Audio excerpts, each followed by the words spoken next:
Centrer son sujet en photo culinaire. Là, vous vous dites quoi? C'est ce que l'on doit éviter, non? C'est vrai que l'on conseille souvent de décentrer son sujet grâce à la règle des tiers notamment pour avoir une image percutante. Mais dans cette vidéo, je vais vous donner mes conseils pour réussir à faire des photos lorsque votre sujet est centré.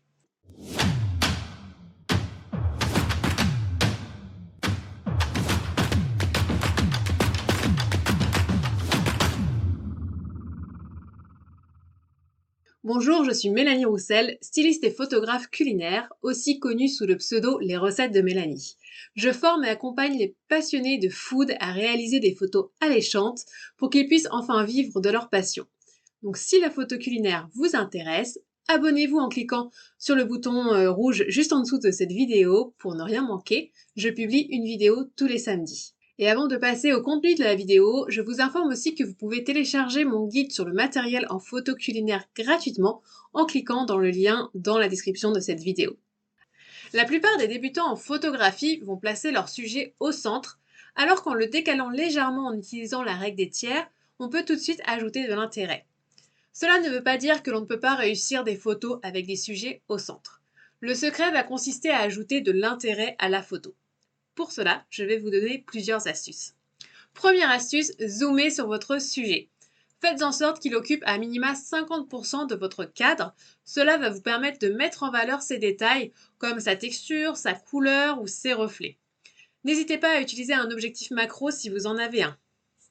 Deuxième astuce, ajoutez de la texture à votre mise en scène. Centrer son sujet peut donner une image plate sans intérêt. En ajoutant de la texture, on ajoute de l'intérêt à l'image. Attention à ne pas trop en ajouter. La bonne technique consiste à alterner les couches de texture avec par exemple un fond texturé, une planche lisse, puis un tissu avec de la texture, une assiette lisse et enfin le sujet avec de la texture.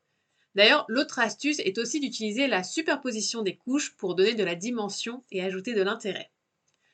Troisième astuce, ajouter une action. En ayant l'action au centre de l'image, le regard va être captivé par celle-ci. Il est d'ailleurs beaucoup plus percutant d'avoir l'action au centre, surtout si celle-ci est spectaculaire et peu d'éléments autour pour distraire le regard ou charger la photo. Quatrième astuce, jouez avec la symétrie.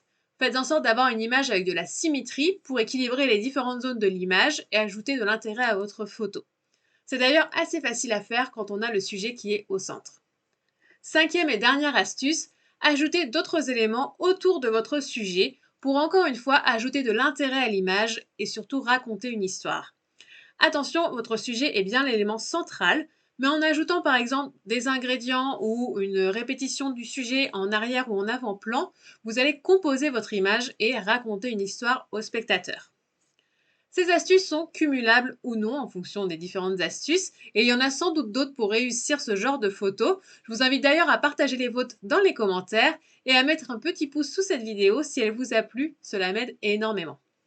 Pour retrouver le matériel photo idéal en photo culinaire avec les références que je recommande selon votre niveau, téléchargez gratuitement mon guide en cliquant sur le lien sous cette vidéo.